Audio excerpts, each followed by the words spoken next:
2 daerah pemilihannya wilayah Dati 2 yang bersangkutan. Namun ada sedikit warna sistem distrik di dalamnya, karena setiap kabupaten diberi jatah 1 kursi anggota DPR untuk mewakili daerah tersebut. Pada pemilihan umum tahun-tahun ini, setiap anggota DPR mewakili 400.000 penduduk.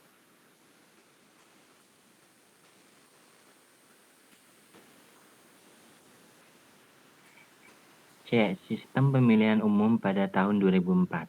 Ada lembaga baru di dalam lembaga legislatif, yaitu DPD, Dewan Perwakilan Daerah. Untuk pemilihan umum anggota DPD, digunakan sistem distrik, tetapi dengan wakil banyak 4 kursi untuk setiap provinsi. Daerah pemilihannya adalah wilayah provinsi, pesertanya adalah individu, karena setiap provinsi atau daerah pemilihan mempunyai jatah 4 kursi, dan suara dari kontestan yang kalah tidak dipindahkan atau dialihkan, atau non-transferable vote. Maka sistem yang digunakan di sini dapat disebut sistem distrik dengan wakil banyak block vote. Lalu pemilihan anggota DPR dan DPRD digunakan sistem proporsional dengan stelsel daftar terbuka, sehingga pemilih dapat memberikan suaranya secara langsung kepada calon yang dipilih. Dalam hal ini, pemilih memberikan suara kepada partai. Calon yang berada pada urutan teratas mempunyai peluang besar untuk terpilih karena suara pemilih yang diberikan kepada partai menjadi hak calon berada di urutan teratas. Jadi, ada kemiripan sistem yang digunakan dalam pemilihan umum anggota DPR dan DPRD pada pemilihan umum 2004 dengan pemilihan umum 1955. Bedanya, pada pemilihan umum 1955 ada prioritas untuk memberikan suara partai kepada calon yang memperoleh suara lebih dari setengah BPPD. Lalu D. Sistem pemilihan umum pada tahun 2009. Sistem pemilihan umum yang digunakan adalah proporsional terbuka. Jumlah kursi DPRD 560 kursi. Dengan daerah pemilihan provinsi dan bagian dari provinsi dengan jumlah daerah pemilihan 77 atau bertambah. Bilangan pembagi pemilih adalah suara sah partai yang memenuhi 2,5% ambang batas dikurangi dengan suara sah partai yang tidak memenuhi ambang batas 2,5%. Dibagi kuota kursi di masing-masing daerah pemilihan. Penentuan kursi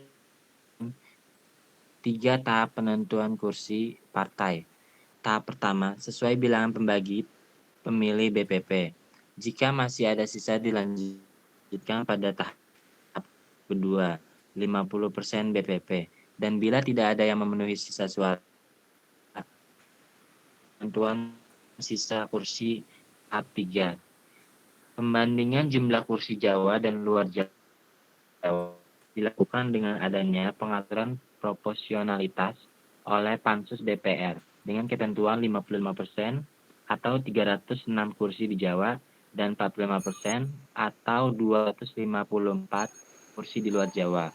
Kontestan pemilu 2009 ada 38 partai politik nasional dan 6 partai politik lokal khusus Aceh.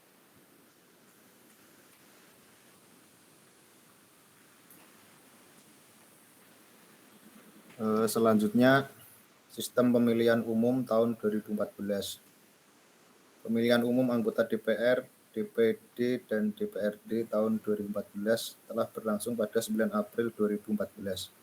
Pengaturan sistem pemilu yang digunakan dalam penyelenggaraan pemilu 2014 berdasarkan ketentuan Pasal 215 huruf A Undang-Undang Nomor 8 Tahun 2012 tentang Pemilu Anggota DPR, DPD, dan DPRD yang menyatakan bahwa calon terpilih anggota DPR, DPD Provinsi, dan DPRD Kabupaten atau Kota ditetapkan berdasarkan calon yang memperoleh suara terbanyak. Ketentuan dalam pasal ini sesungguhnya mereka merupakan kelanjutan yang diadopsi dari pengaturan pemilu tahun 2009 berdasarkan ketentuan dalam Undang-Undang Nomor 10 Tahun 2008 tentang pemilu anggota DPR, DPD, dan DPRD. Dengan demikian, pengaturan sistem pemilu di Indonesia berdasarkan norma dalam kedua undang-undang ini adalah menganut model sistem pemilu proporsional terbuka murni, di mana penentuan calon terpilih berdasarkan suara terbanyak. Berbeda dengan pemilu 2004 berdasarkan ketentuan Undang-Undang Nomor 23 Tahun 2003 tentang Pemilu Anggota DPR dan DPRD, dan pemilu tahun 1999 berdasarkan ketentuan Undang-Undang Nomor 3 Tahun 1999 tentang pemilihan umum yang menganut sistem pemilu proporsional terbuka terbatas, di mana penentuan calon terpilih berdasarkan nomor urut.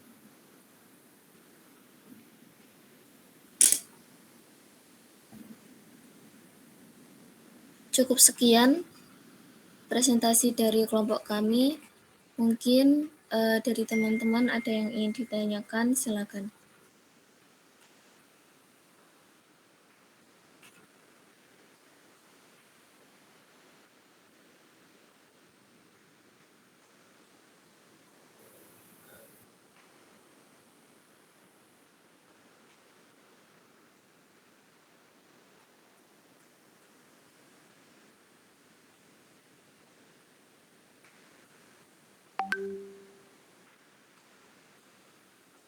Ya, sambil lalu kalau ada pertanyaan bisa disambungin form chat. Bisa dilanjut di kelas selanjutnya untuk bisa presentasi. Kita menghemat waktu, ya. Silakan bisa dimulai, lalu dan saya persilakan. Sambil lalu ya teman-teman bisa sampaikan di kolom chat untuk pertanyaan kelompok yang sudah presentasi. Silakan.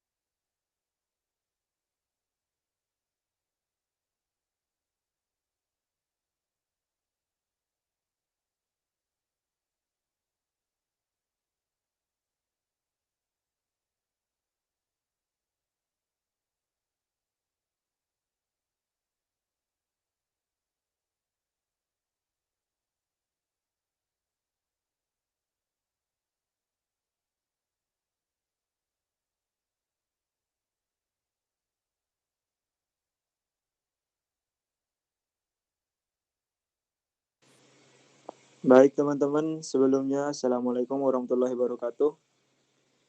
Di sini saya Abdul Malik Fajar sebagai moderator dengan komponen-komponen sistemnya yang berhubungan secara mekanik, fungsional yang satu dengan yang lainnya untuk mencapai tujuan sistemnya.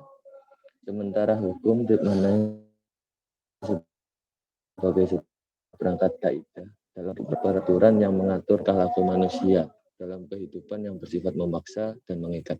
Berisi larangan yang perintah yang wajib dipatuhi dan ada sanksi bila melanggarnya. Dengan demikian, sistem hukum adalah salah suatu kesatuan yang terdiri dari unsur-unsur yang mempunyai interaksi satu sama lain dan bekerja sama untuk mencapai tujuan kesatuan tersebut. Kesatuan tersebut diterapkan terhadap kompleks unsur-unsur yuridis seperti peraturan hukum, asas hukum, dan pengertian hukum. Sistem hukum juga dapat diartikan sebagai suatu kesatuan sistem yang tersusun atas integralitas berbagai komponen sistem hukum, yang masing-masing memiliki fungsi tersendiri dan terikat dalam satu kesatuan hubungan yang saling terkait, bergantung, memengaruhi, bergerak dalam kesatuan proses, yaitu proses sistem hukum untuk mewujudkan tujuan hukum. Sistem hukum merupakan satu kesatuan sistem besar yang tersusun atas subsistem yang lebih kecil, yaitu subsistem pendidikan, pembentukan hukum, penerapan hukum, dan lain-lain, yang hakikatnya merupakan sistem tersendiri dengan proses tersendiri pula.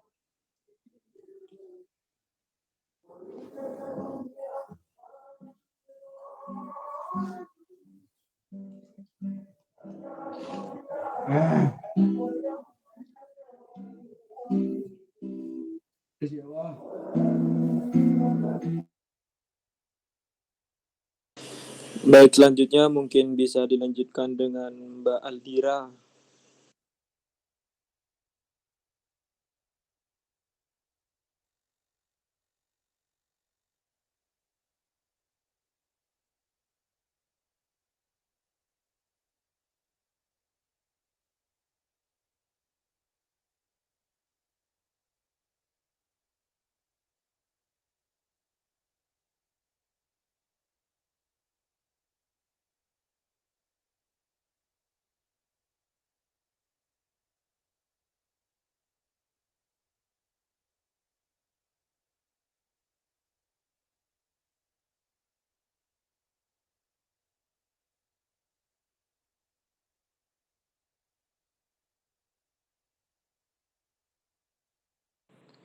Mungkin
cara untuk mengakses hukum tersebut.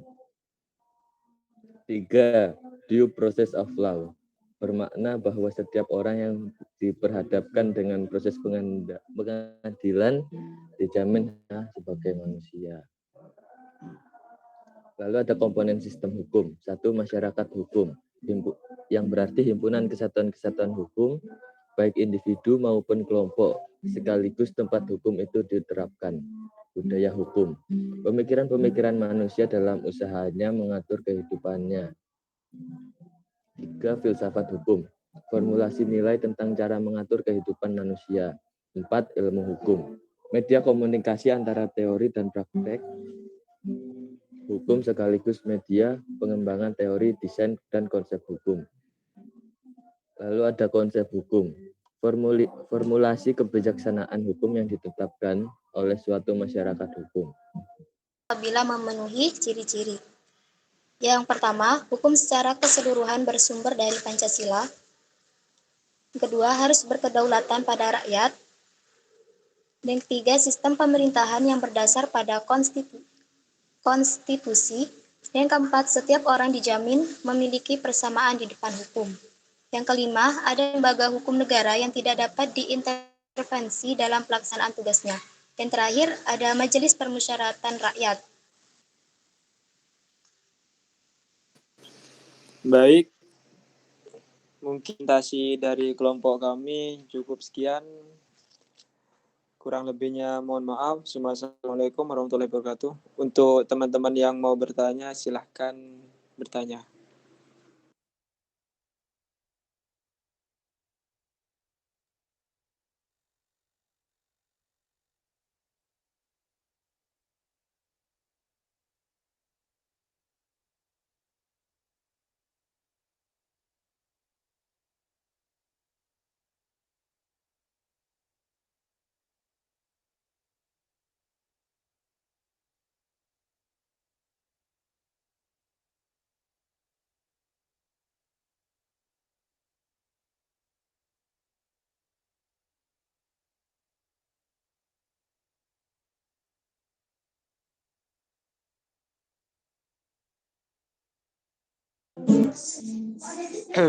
Baik, kalau tidak ada pertanyaan mungkin bisa langsung kelas C ya. Halo? Boleh, boleh. Ya, terima kasih. Saya ambil alih. Oke. Sebelumnya, Assalamualaikum warahmatullahi wabarakatuh. Waalaikumsalam warahmatullahi wabarakatuh. Perkenalkan, kami dari kelompok 7 kelas 2C mau mempresentasikan hasil kerja kami tentang sistem hukum dan negara hukum. Sebentar, untuk PPT-nya saya siapkan.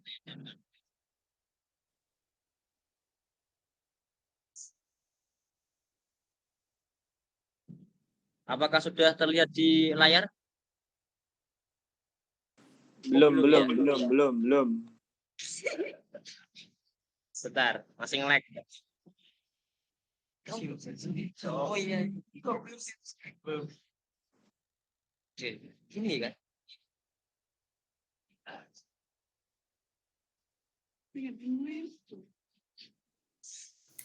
Belum Mas Dikta, belum.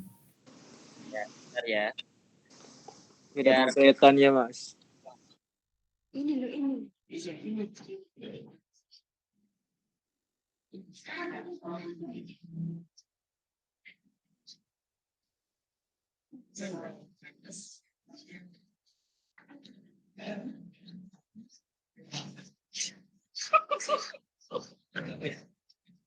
Oke, apakah sudah terlihat di layar kaca kalian? Sudah. Ya, terima kasih. Baik, Sama-sama. perkenalkan kelompok kami, saya sendiri, Dida Anofredia sebagai moderator, dan rekan saya Raden Ahmad Herianto Putra, Evi Barokah, dan Irma Wahyu Nur Fadilah sebagai pembaca PPT. Mungkin langsung saja kepada Mas Putra akan membacakan. Mohon maaf Mbak Irma untuk membacakan presentasi kita pertama.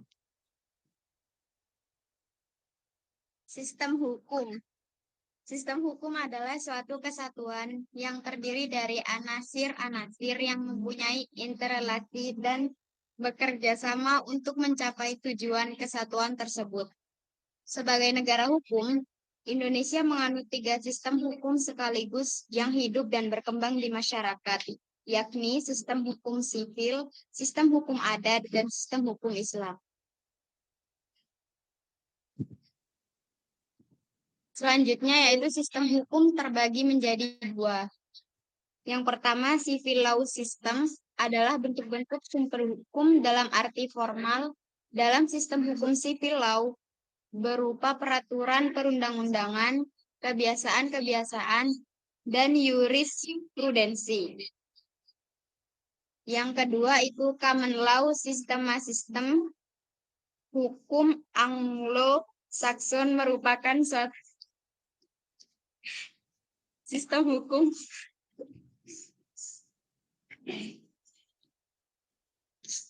yang didasarkan pada jurisprudensi, yaitu keputusan-keputusan hakim terdahulu, yang kemudian menjadi pasar putusan hakim-hakim selanjutnya. Selanjutnya yaitu elemen sistem hukum. A. Substansi hukum. Substansi hukum adalah peraturan-peraturan yang dipakai oleh para pelaku dan penegak hukum pada waktu melakukan perbuatan hukum dan hubungan hukum. Selanjutnya itu struktur hukum. Struktur hukum adalah pola yang memperlihatkan tentang bagaimana hukum itu dijalankan menurut ketentuan-ketentuan formalnya. Yang ketiga adalah kultur hukum adalah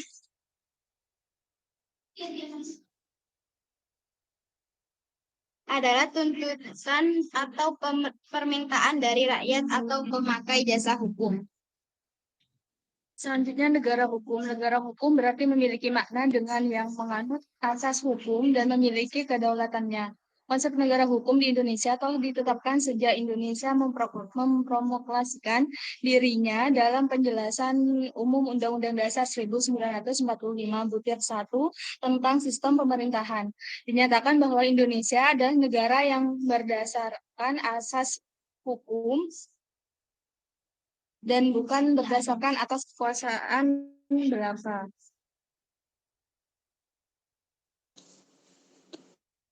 Yaitu ciri-ciri negara hukum. Yang pertama yaitu perlindungan konstitusional. Yang kedua, badan kehakiman yang bebas dan tidak memihak. Yang ketiga, pemilihan umum yang bebas. Yang keempat, kebebasan menyatakan pendapat. Yang kelima, kebebasan berserikat atau berorganisasi dan beroposisi. Yang keenam, pendidikan kewarganegaraan. Yang terakhir yaitu tujuan negara hukum. Mengabdi pada tujuan negara yang dalam pokoknya ialah mendatangkan kemakmuran dan kebahagiaan pada rakyatnya. Mengatur pergaulan hidup manusia secara damai, hukum menghendaki perdamaian. Untuk mencapai keadilan dan kepentingan, daya guna dan kemanfaatan Jeremy Bentham. Yang terakhir untuk mewujudkan semata-mata apa yang berfaedah bagi orang. Karena apa yang berfaedah bagi orang, yang satu mungkin merugikan orang lain.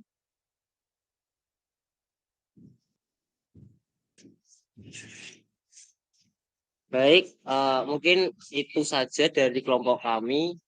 Mungkin dari pemirsa, audiens mau menambahkan atau pertanyaan bagi kelompok kami.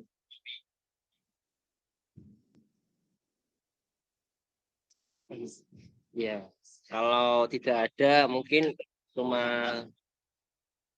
segitu dulu. Mohon maaf kalau ada kegaduhan dan suara yang tidak mengenakan karena kami sedang berada di kawasan yang kurang baik sekarang.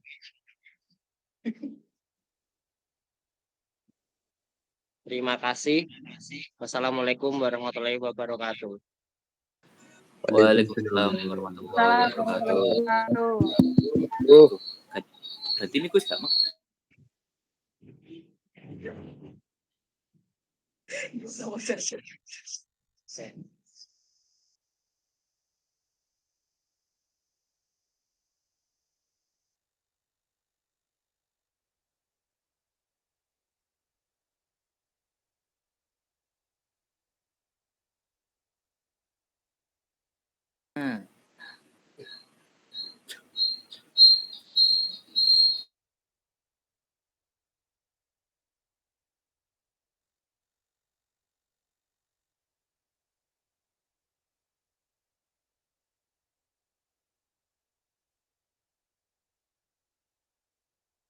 Oke, nggak ada pertanyaan? Silakan kalau ada pertanyaan kepada kelompoknya. Izin bertanya.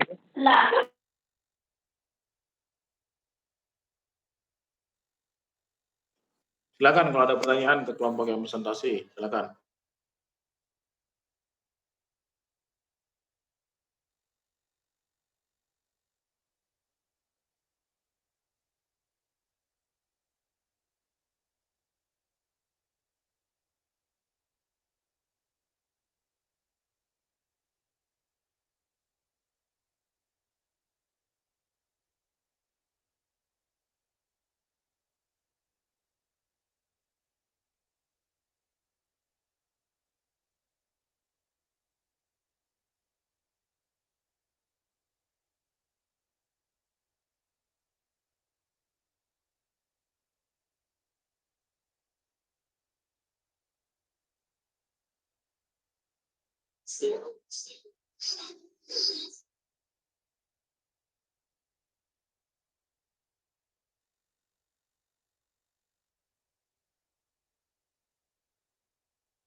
Oke ya, kalau sambil lalu kalau ada yang pertanyaan, jadi hari ini kelompok 7 ya, mempresentasikan materi sistem hukum dan negara hukum.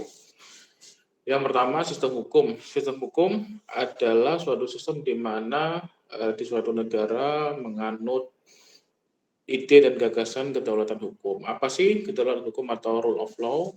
Adalah suatu sistem di mana hukum itu menjadi salah satu sumber kedaulatan utama. Sehingga dalam suatu negara hukum mensyaratkan adanya ketentuan hukum yang harus mengatur baru itu bisa diberlakukan. Sehingga tidak boleh ada tindakan yang sewenang-wenang dalam proses penegakan hukum dalam suatu negara hukum yang menganut asas civil law. Karena aturannya jelas, kepastian hukumnya jelas, undang-undangnya jelas, maka semua penegak hukum yang ada dalam sistem hukum civil law itu wajib mematuhi peraturan tersebut. Itu ciri utama dalam sistem hukum civil law atau Eropa kontinental. Kemudian kalau kita bicara sistem hukum common law atau sistem hukum yang lainnya itu yaitu kebalikan ya dari sistem hukum civil law. Kalau sistem hukum civil law tadi aturan hukumnya tertulis, kalau dalam common law aturan hukumnya tidak tertulis. Jadi hukum yang ada dalam sistem hukum common law dia tidak tertulis. Sehingga kalau tidak tertulis maka landasan hukumnya dia berasal dari mana? Dari hukum yang bersumber dari masyarakat atau hukum yang hidup di masyarakat atau living law ataupun hukum adat ataupun hukum-hukum kebiasaan yang memang ada dalam negara hukum common law. Karena tidak ada aturan tertulis, maka siapa yang menegakkan hukum? Yang menegakkan hukum adalah hakim. Hakimlah yang menentukan apakah di negara tersebut itu orang salah atau tidak. Makanya ada istilah hakim made law atau hakim membuat undang-undang. Maka disitulah gagasan negara hukum common law ada, dan disitulah bagaimana kita bisa melihat bahwa dalam negara hukum common law hakim memegang peranan penting. Karena apa? Semua berada pada hukum yang bersumber dari masyarakat. Maka istilah jurisprudence atau putusan hakim yang menjadi jurisprudensi itu menjadi salah satu parameter dalam sistem negara hukum common law atau Anglo-Saxon. Negara hukum common law berasal dari negara Inggris dan negara bekas jajahan Inggris, misalnya Amerika, kemudian Australia, Singapura, Hong Kong, Malaysia, dan sebagainya. Jadi itulah semua kita bisa melihat bahwa dalam negara hukum common law atau Anglo-Saxon itu kita semua adalah sama begitu ya, karena hukum tertulisnya tidak ada. Jadi dua sistem hukum itulah yang banyak dipakai di seluruh negara dunia. Indonesia pakai sistem apa? Indonesia menggunakan hukum civil law karena kita sejarahnya dijajah oleh Belanda, dan Belanda memang mewariskan hukum kolonialnya atau hukum yang memang ada di negara Belanda yang diterapkan di Indonesia. Sehingga disitulah negara Belanda salah satunya mewariskan sistem hukum yang disebut sebagai